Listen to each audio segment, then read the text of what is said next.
My mom picked my birthday to cash in on me. Not with a cake or a surprise party, but with a text. I was wiping down the counter at the cafe halfway through a double shift when my phone buzzed. "We sold your car. Family comes first. Be grateful we let you live here." That was it. No happy birthday, no emoji, just my entire independence gone in one message. I'm Ava. I'm 22. And that car was the one thing I'd worked 2 years of early mornings and late nights to buy. My hands were still sticky from spilled syrups when the next text came in. "Your brother's starting college. You'll cover his first semester. $6,000. It's due this week." Like I was an ATM with a pulse. I stared at the screen, my chest burning. Then I typed one word back. No. A second later, my phone lit up with a call. I answered and all I heard was yelling. "Pack your bags. You're dead to us. You don't get to say no after everything we've done for you." The line went dead. And for a second, the cafe noise around me just faded out. On my birthday, my car was gone. My money was already spent in their heads. And apparently, I was dead for daring to push back. When my shift ended, there was no car waiting for me in the lot, just empty asphalt and the realization that they had actually done it. I walked home replaying every time I had fixed the Wi-Fi, set up their online banking, paid a bill just this once. If I was so disposable, so easy to cut off, then so were all the little ways I'd been keeping their lives running. I walked into that house for what I already knew was the last time. Not as their daughter, but as their built-in tech support and financial backup. I walked out with 2 bags and one decision. I was going to leave more than just my bedroom behind. I left something running in that house they did not notice that night. And what they woke up to the next morning, when my mom was crying, my brother was screaming, and my dad was suddenly very quiet, is where the real story starts. When I stepped through the front door that night, I already knew the answer, but I asked anyway. "Did you really sell my car?" My mom was at the kitchen counter scrolling her phone like nothing had happened. She didn't even look up when she said, "We did what we had to do. Family comes first. Your brother's future comes before your little convenience." My little convenience. 2 years of double shifts in a sticky, noisy cafe in our tiny Florida town of Clearwater Bay reduced to a convenience because it didn't fit her idea of sacrifice. "You didn't pay for it," I said, voice shaking. "I did. Every dollar." My dad came around the corner from the living room, TV still blaring some game behind him. "You live under our roof," he snapped. "You eat our food. You don't get to throw a tantrum because we made a decision for the good of this family." I laughed, but it came out broken. "You made a decision for your favorite." I said, "You didn't sell his gaming setup. You didn't sell anything you paid for. You sold the one thing that was mine." My mom, Linda, finally looked at me then, eyes cold and tired. "You're the oldest, Ava. That's what being the oldest means. You get back. Mason has a shot at something better. You can take the bus or walk. People survive without cars." She said it like she hadn't been bragging for months to her friends about how responsible I was, how I handled everything online for them.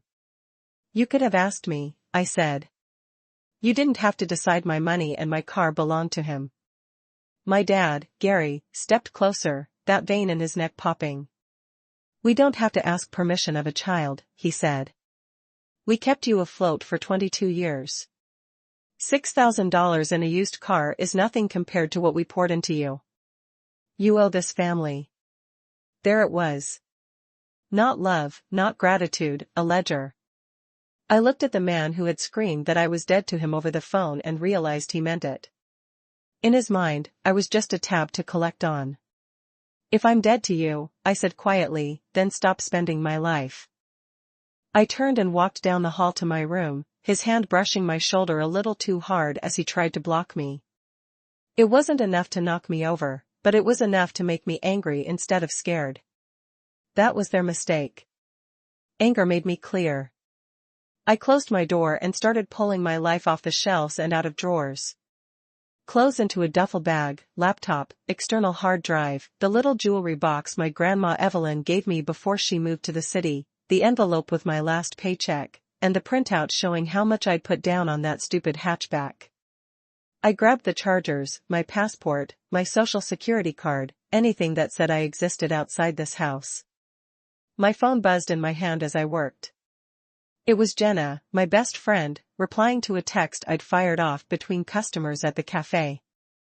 "Hey, if I leave tonight, can I crash with you for a while?"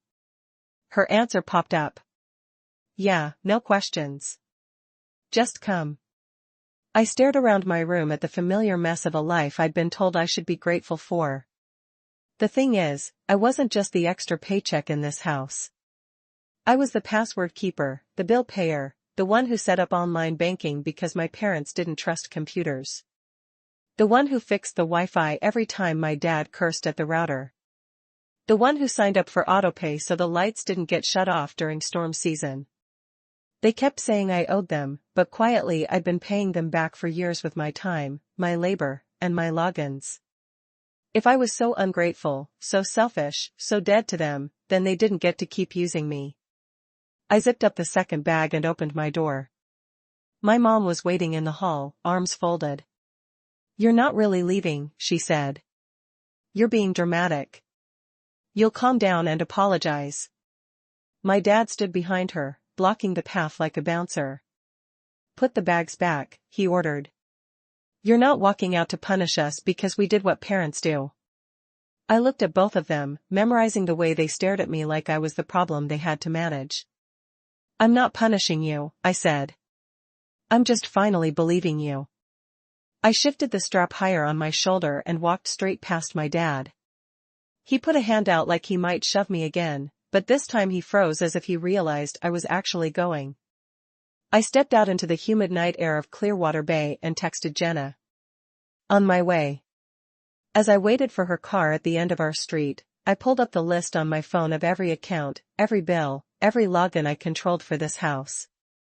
Power, water, internet, streaming services, bank portals, budget spreadsheets. I scrolled slowly, feeling something sharp and calm settle inside me. They thought all they lost tonight was a daughter and a car. They had no idea how much of their lives actually depended on me, and I was done giving it away for free. Jenna's apartment smelled like reheated takeout and cheap vanilla candles. And for the first time all day, that smell felt a lot more like home than the place I just left. I dropped my bags by her couch and sank into the cushions like my bones had finally remembered gravity. Jenna tossed me a bottle of water and didn't push. Just sat on the armchair across from me in her scrubs, waiting.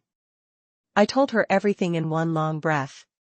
From the birthday shift to the text about my car to the $6,000 they decided I owed for a degree I wasn't even the one earning. She listened, swore under her breath in all the right places, then said the one thing nobody in my family had bothered to say. "That's messed up. Ava, you know that's not normal, right?" I did know. I think I'd always known. I just hadn't had proof that they'd actually cash out my life like that until today.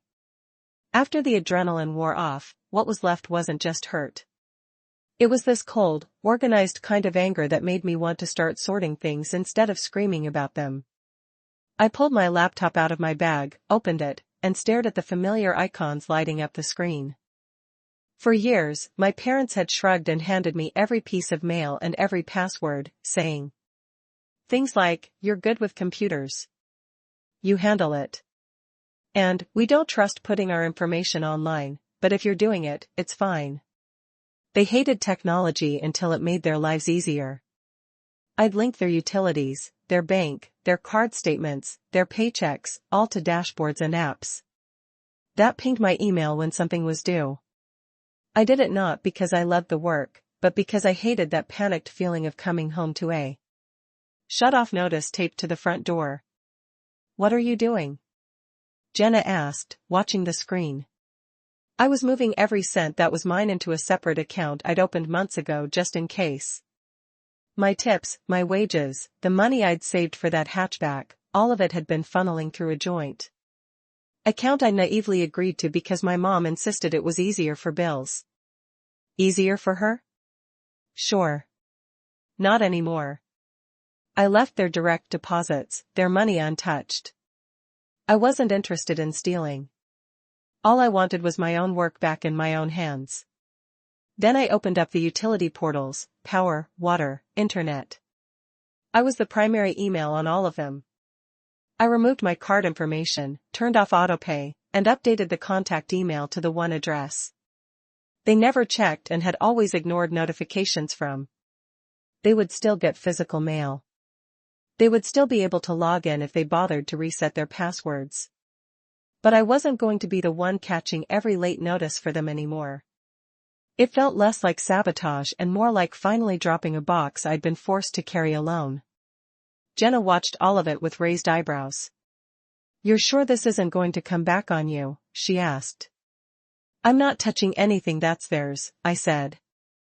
"I'm just removing myself. If I'm dead to them, they don't get to keep using my spine as their backbone." I hesitated for a second, then opened a folder buried deeper in my files. The one labeled with the boring, harmless name I'd given it months ago, HomeFlow. It started as a class project from an online coding course. Something that tracked spending by category and spat out neat little charts about where the money went each month. Groceries, gas, medical bills, random crap you don't need, which was the label I used because it made me laugh. When my parents realized it could lay everything out in one place, they got excited about it. My mom loved pointing to the pie charts and saying, "See, we're responsible. We're making sacrifices."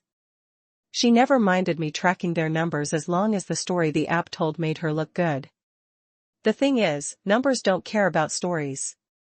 They just stack up and wait for someone to look at them honestly. I'd connected their credit cards, their bank statements, even the transaction history from the card they used for my brother's enrollment fees. All of it had been quietly feeding into HomeFlow. Before I left the house, I hadn't touched their desktop once. I didn't have to. Months ago, when I set everything up, I'd turned on a sync feature that kept my laptop and the family computer mirrored because it made it easier to troubleshoot when they called me in a panic. What they had in their living room was a slightly older copy of what I had right here on my lap. I clicked into the settings and scrolled past the colorful graphs down to the part almost nobody ever bothers with, reports and notifications. Up until now, I'd kept the reports private, just for me, so I could see where the money was bleeding out and gently suggest we cut streaming services or trim back on takeout. Those conversations never went well. They usually ended with "we work hard, we deserve a little something," which always magically meant they deserved more and I deserved less. Now I changed the rules. I set HomeFlow to generate a full 30-day breakdown first thing in the morning, every bill I'd paid, every dollar I'd contributed, every charge at the sporting goods store for my dad's fishing gear, every online clothing haul my mom had clicked place order on while telling me we were tight this month. Under recipients, I added email addresses that had nothing to do with utilities, my mom's, my dad's, my Aunt Brenda's, my Grandma Evelyn's, a couple of relatives who always liked and shared my mom's family first posts, the people whose opinions she cared about more than mine. I wasn't adding lies. I wasn't spinning a story. I was just pointing the app at the audience she'd been performing for and letting the numbers speak. Without her script. Jenna exhaled slowly. "That's brutal," she said. "It's just the truth," I said. "They're the ones who made sure the truth would look ugly." I hit save and leaned back, feeling the tension in my shoulders shift into something almost like relief. I closed the laptop and stared at the ceiling. Tomorrow morning, while I'd be pouring coffee for tourists and locals, the house I grew up in would wake up to a very different kind of birthday surprise. They sold my car and called it a sacrifice. In a few hours, they'd finally see what they'd really been sacrificing all along. The next morning, my phone started going off before the sun did. It buzzed so hard on the coffee table in Jenna's living room that it slid, bumped against my empty water bottle, and woke me up. For a second, I forgot where I was. Then I saw Jenna's ugly beige ceiling instead of my old bedroom, and it all came back in a rush. I grabbed my phone, missed calls from Mom, missed calls from Dad, a string of texts from my little brother Mason, a few from my Aunt Brenda, even one from my Grandma Evelyn, who usually only texted "Happy Easter" and "Love you, honey" twice a year. The notification bar was a wall of red. I opened the family group chat first, the one my mom used like her personal PR channel. The last message before last night had been a picture of Mason's college acceptance letter with a caption about how proud she was and something like, "Our sacrifices are worth it." The new messages were nothing like that. "What is this, Linda?" From my aunt.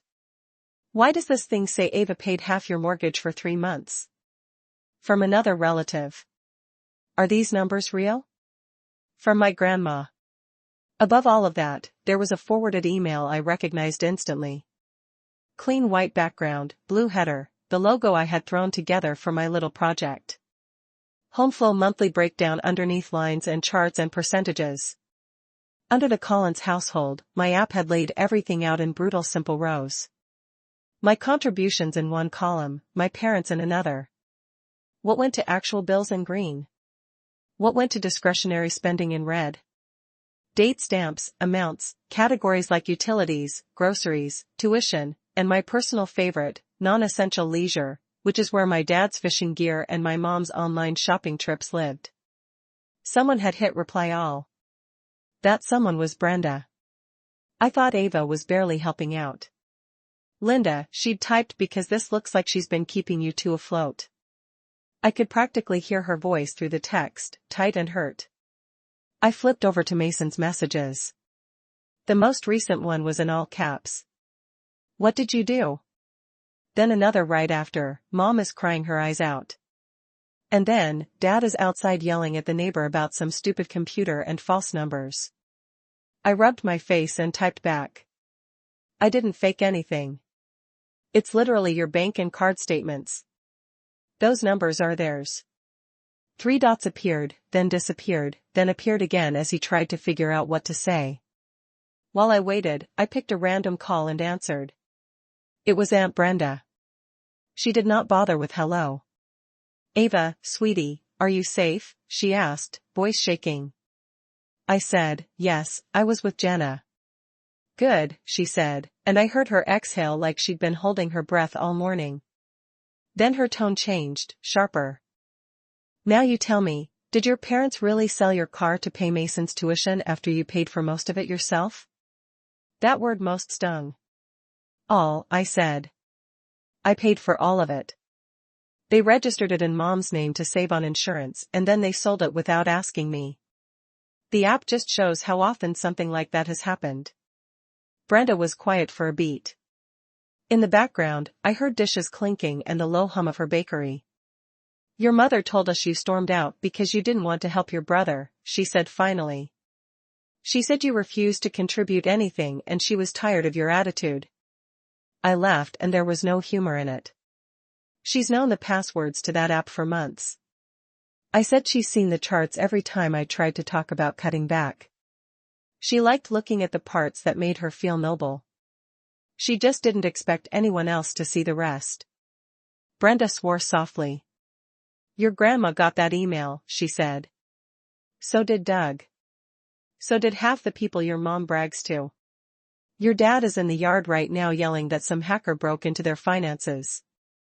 I pictured my dad standing in the patchy grass of our front lawn, red in the face, waving his arms at poor Mr. Lawson next door, insisting a simple spending report was some kind of cyber attack. Meanwhile, my mom would be in the kitchen, phone in hand, trying to delete emails that had already been opened, screenshotted, shared. "I didn't hack anything," I said. "They asked me to set all of that up. I just stopped hiding the receipts." After I hung up, Jenna padded out from her room, hair a mess, holding 2 mugs of coffee. "Judging by your face, it's going exactly how I thought it would," she said, handing me one. I held up my phone like evidence. "The app sent the report," I said. "My mom's crying. My dad's blaming hackers. My aunt sounds like someone just took her blinders off with a crowbar. Jenna took a sip. And Mason, she asked, she right on cue. Another text came in. Dad just tried to rip the computer cord out of the wall, Mason wrote, but Grandma already called him. She asked why you've been paying so much. She's pissed. A second message followed. I had no idea it was that bad, Ava. I thought you just covered the Wi-Fi sometimes. He's saying you did this to embarrass him. I typed back, I did this so everyone would stop believing his version of the story. I'm not asking anyone to pick sides. I'm just not taking the blame alone anymore. 3 dots appeared again. This time the reply was smaller. He keeps asking me if I knew. Mason sent. I didn't. I swear I didn't. I believed him. He'd been the golden child. Sure, but he'd also been the most sheltered. When you're busy being the future of the family, nobody hands you the bills. I know, I wrote. But now you do. I set the phone down and looked at Jenna. Outside her window, Clearwater Bay was just waking up. The sky streaked with pink over the water. Tourists already trickling toward the beach. Somewhere across town, in a house I had walked out of less than 12 hours ago, my parents were scrambling, spinning, trying to put a lid back on a truth they'd spent years covering up with the words, family comes first. It turned out that when you take the person holding everything together, pull her out, and then turn the lights on, the cracks don't just show, they echo. And this was only the first morning.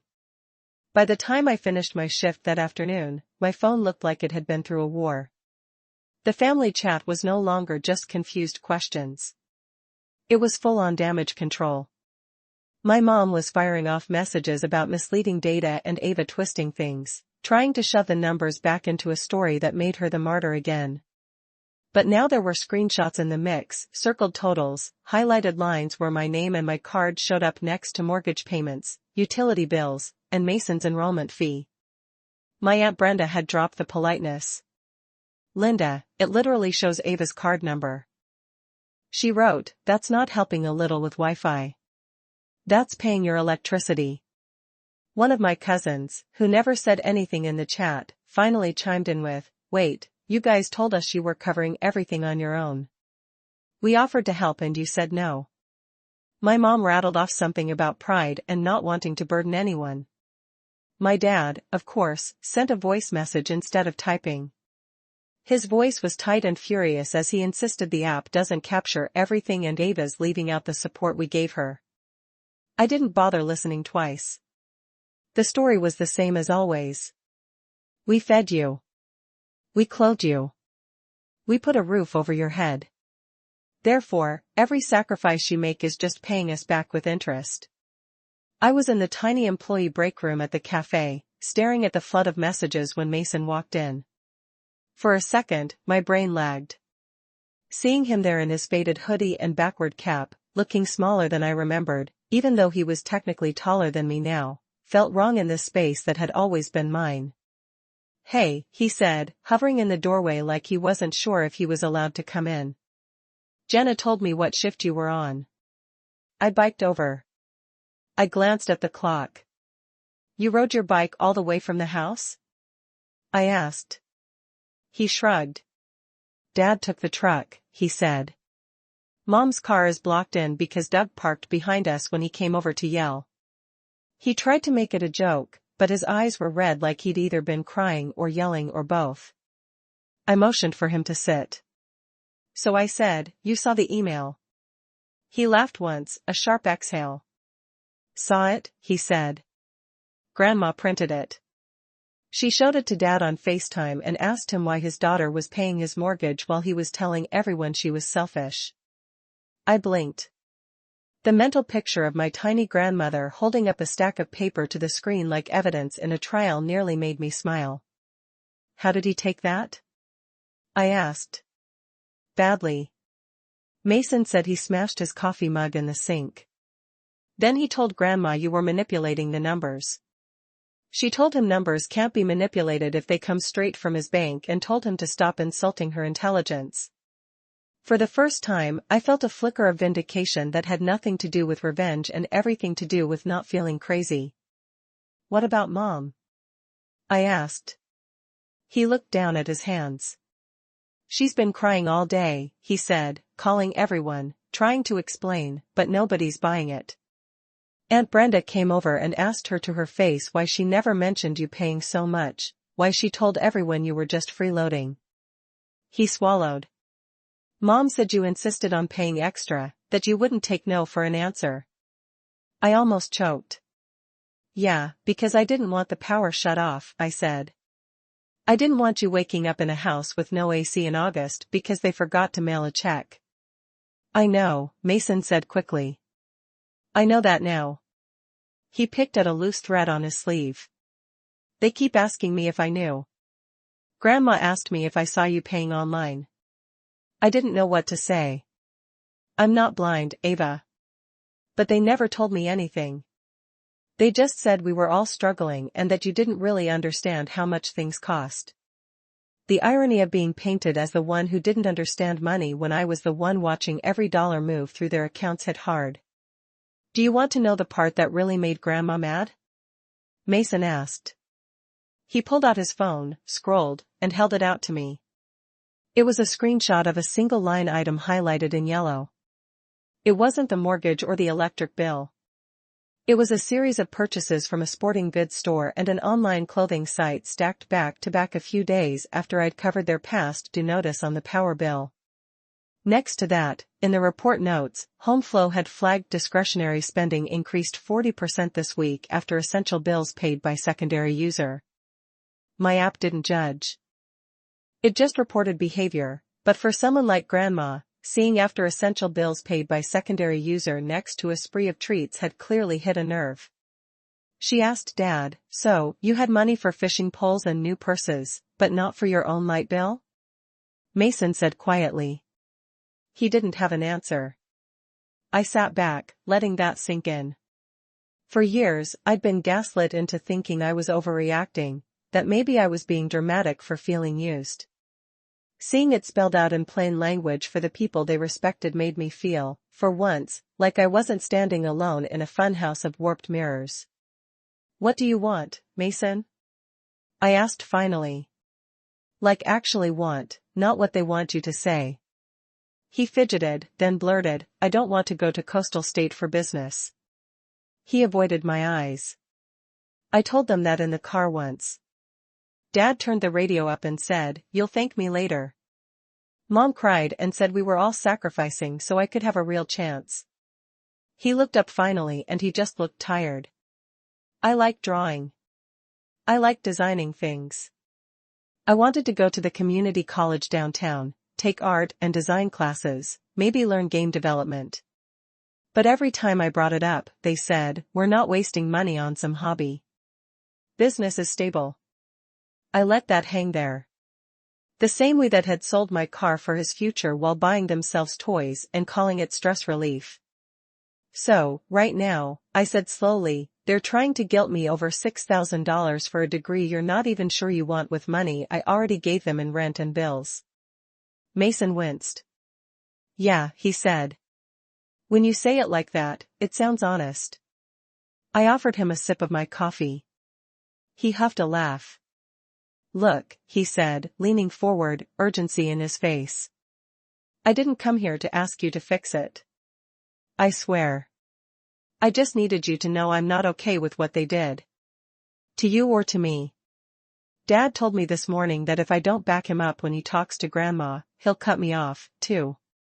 I think he expected that to scare me into line." "Did it?" I asked. He shook his head. "Honestly, I'd rather figure it out on my own than keep being the reason they stomp all over you." He said, "If I'm going to college, I want it to be because I chose it. If I'm not, then I'm not. But I'm done being the shield they hide behind while they hurt you." Something in my chest unclenched hearing that. I hadn't realized how much of my anger was tangled up with guilt over resenting him for benefits he didn't even ask for. "I don't want you to feel like you have to pick me or them," I said. "I just needed someone else to see it for what it is." "Too late," Mason said. Grandma sees it. Aunt Brenda sees it. Half the family sees it now. Mom keeps saying you betrayed us, but it feels more like you just stopped covering for them. He stood up, tucking his phone back into his pocket. I'm going to stay at a friend's for a few days, he added. I told them if Dad asks where I am, he can check the report and see which card I used for gas. You know, since he loves numbers so much now. The corner of his mouth twitched. For the first time since this whole mess started, I actually laughed. It was short and a little bitter, but it was real. As he left the cafe, I watched him unlock his bike and pedal away from the direction of our parents' house. He didn't look back. Neither did I. The thing about pulling off a mask is you can't put it back on and expect everyone to pretend they didn't see the face underneath. My parents could call it betrayal. They could scream about hackers and spin their version until they were hoarse. But the numbers weren't going anywhere. And now that other people finally saw them, I wasn't the only one who had to decide what to do with that truth. 2 days later, the whole town of Clearwater Bay seemed to know something was wrong with the Collins household, and I hadn't set foot anywhere near that street. I didn't have to. My phone gave me front row seats. It started with a Facebook post from my dad that Jenna showed me on her lunch break. He'd written one of those long, ranty paragraphs that older people think counts as a private conversation, except he'd made it public. Kids these days don't understand sacrifice. It started. We put a roof over our daughter's head for 22 years, and the second we ask her to help her brother, she turns on us and tries to make us look like monsters. There were all the greatest hits about respect, loyalty, and of course, family comes first. Underneath, a few of his fishing buddies left the usual hang-in-there-man comments, but sprinkled between them were others. It's not right to sell her car if she paid for it, Gary. One neighbor wrote. If those numbers in that email are true, sounds like she's been helping a lot. Another said. Someone else just commented with a screenshot of the HomeFlow logo and the subject line of the report.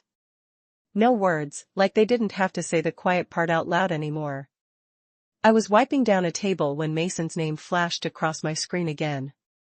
This time it was a video. No context, just a shaky clip that started mid-argument. My dad's voice boomed through the tiny speakers. You're going to march over to your grandmother's and tell her that email was exaggerated, he shouted. You're going to tell her your sister twisted things. The camera tilted and I caught a glimpse of the living room, the curtains half closed, the coffee table cluttered with printed pages and empty cups. My mom was on the couch clutching her phone and a tissue, eyes red, mascara smeared.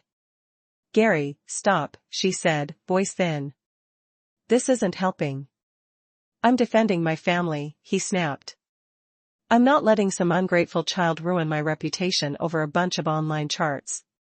Mason must have forgotten he was recording because the view swung wildly as he stood up. It's not just charts, he said, voice shaking but loud. It's your actual spending, your account, your name. How are you mad at her for letting people see the truth? My dad moved fast for a man who always complained about his back.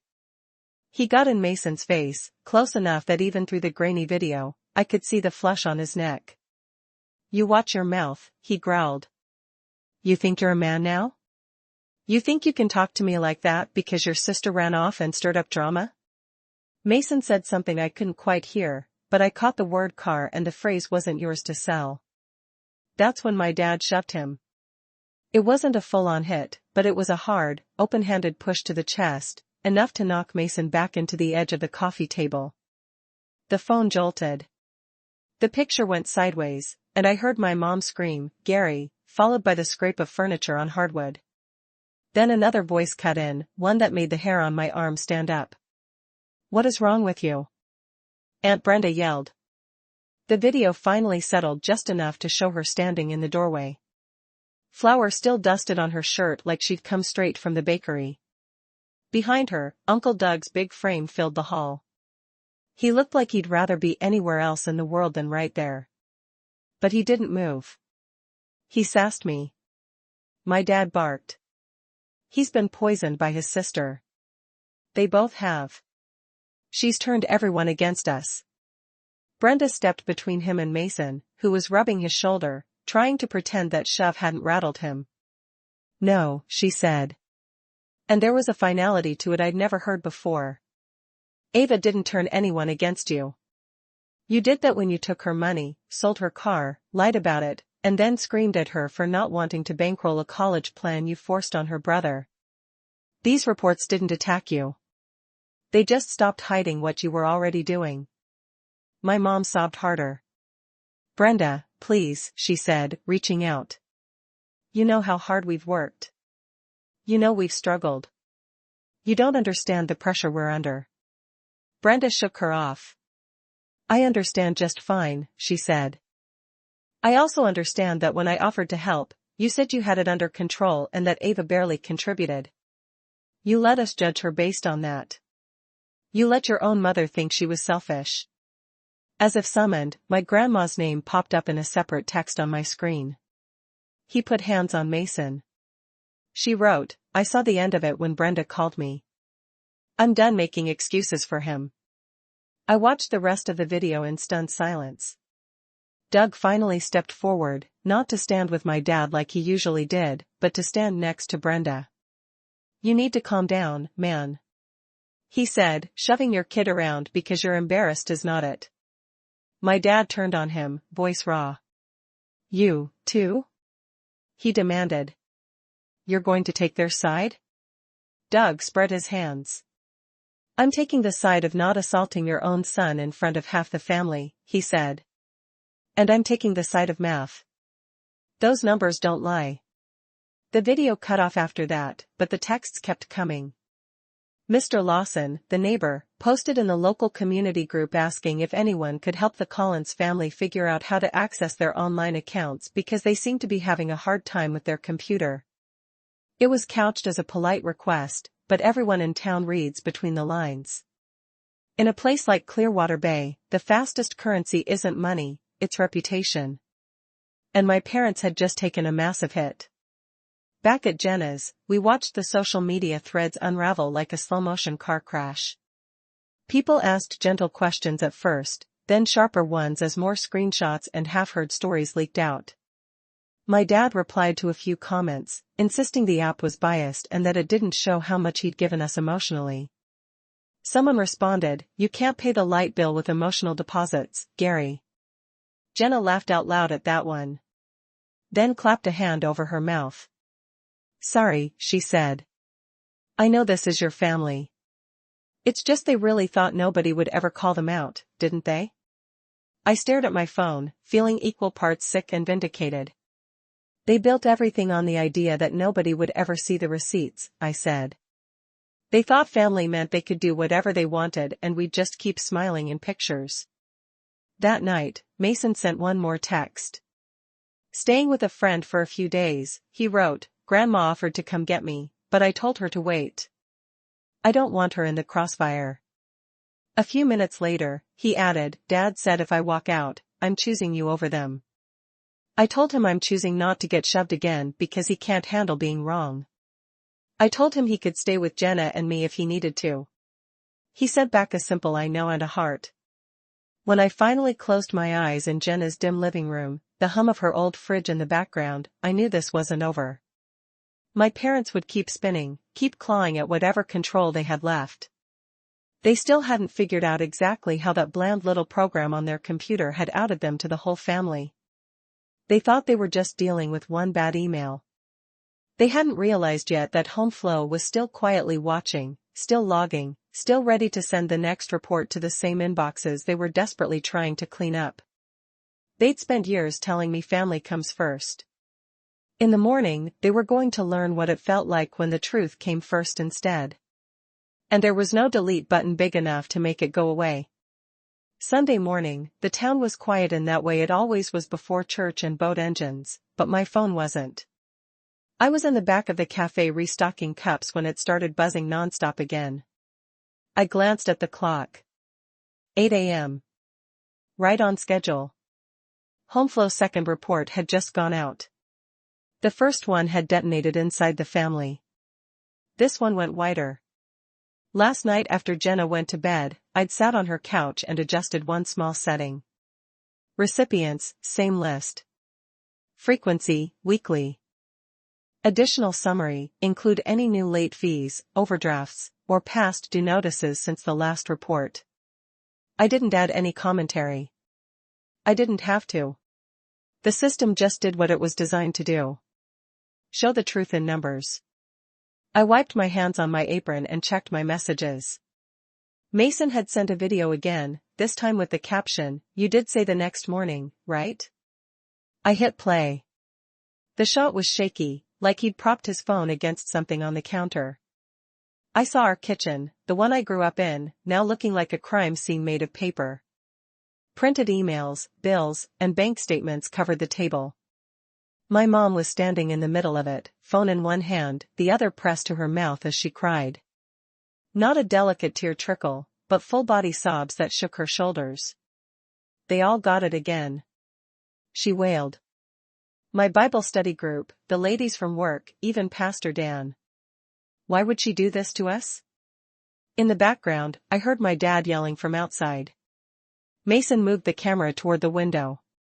Gary was out on the front lawn in yesterday's t-shirt, pacing like a caged animal, phone clutched in his hand as he talked to somebody on speaker. "I don't understand these charges," he was saying. "They're making it look like we're behind on everything. I need you to come over and help me fix this. I'll pay you. I just need this gone." The voice on the other end belonged to Mr. Lawson. "Gary, I already told you," he said, sounding tired. "It's your bank, your bills. I can't change them. You've got a power disconnection notice and your water bill is 2 months late. You need to call the companies, not me." My dad ran a hand through his hair, looking around like the whole street was watching, which knowing Clearwater Bay, they probably were. "Please, man," he said, the edge in his voice collapsing into something small and desperate. "I don't know how to do this online crap. Ava always did it. I can't have everyone thinking I can't take care of my own family." Inside, Mason's camera swung back to my mom. She was scrolling through her emails, scanning the subject lines out loud between sobs. "Homeflow detailed update." She read, "Payment past due. Late fee applied. Insufficient funds. Declined transaction at, oh my God." She dropped the phone like it had burned her, grabbed the edge of the table, and started crying harder. "They're going to think we're trash," she choked. "They're going to think we're liars." Mason set the phone up more steadily and stepped into frame. "Mom, they don't think anything new," he said quietly. "They just finally see what Ava's been seeing for years." She looked at him like he'd slapped her. "You're just like her," she snapped. "You're ungrateful. After everything we've given you, you side with the one who humiliated us." "She didn't humiliate you," Mason shot back. "You did that when you humiliated her for saying no. You sold her car on her birthday and called it family." Another notification flashed on my own phone. An email from Grandma Evelyn CC'd to me, my parents, and Aunt Brenda. "I have seen enough," she wrote. "I will not be sending any more money to bail you out of bills while you buy non-essentials and punish Ava for telling the truth. This is financial abuse, Linda. I raised you better." That word sat there in black and white. Abuse, not just a misunderstanding or a rough patch. Abuse. I watched my mom reread it on Mason's screen. She slid into a chair like her legs couldn't hold her up anymore. Fresh tears spilling over. "She's cutting us off," she whispered. "My own mother is cutting us off because of you." My dad stomped back inside, slamming the door so hard a stack of papers toppled. "Good," he grunted. "We don't need her. We don't need any of them. We'll fix this ourselves." But his hands were shaking as he grabbed at the bills, and he flinched when he saw the red past due stamp stacked in the report summary. Mason killed the video and sent me one last text. "I'm done. I told them I'm taking a gap year, getting a job, and if I go to school, I'm paying for my own path." Mom screamed. Dad said I was throwing my future away, but at least now it'll be my choice to throw, not theirs to sell. After my shift, Mason came by the cafe again. We sat in our usual back corner with 2 iced coffees sweating on the table between us. Grandma offered to let me live with her. She said she'll help me figure out community college or online classes if that's what I want. She also said she's proud of you. She just wishes you didn't have to blow everything up to be heard. I shrugged, feeling something in me settle. I didn't blow it up, I said. I just stopped holding it together for them. I wasn't going back to that house. Even if they apologized, even if they tried to patch things up, I knew now what I was to them when they thought nobody else was looking. A resource, a walking password, a wallet with feelings they didn't have time for. Jenna offered to put my name on the lease when it renewed. The cafe manager hinted at a promotion. My coding course sent me an email about an internship with a local software company looking for someone who understood real-world applications of financial tools. For the first time in a long time, my life wasn't built around bracing for the next crisis my parents would hand me. It was built around choices I got to make. Here's what I learned, standing in the wreckage of their image and the beginning of my own actual adulthood. Family comes first. Only means something if family includes you. If someone uses that phrase to justify emptying your savings, selling your property, or guilt-tripping you into fixing problems they created, that's not love. That's leverage. You don't owe anyone your car, your paycheck, your mental health, or your skills just because they share your last name. You owe yourself a life where your boundaries are real and your no is allowed to stand. My parents wanted me to be grateful for a roof they held over my head like a threat. I'm grateful now for something else entirely. A locked front door that I pay for, a Wi-Fi bill in my name, and a bank account they can't touch. They taught me how dangerous it is when you let people treat your sacrifices as their entitlement. My revenge was simple. I stopped letting them pretend.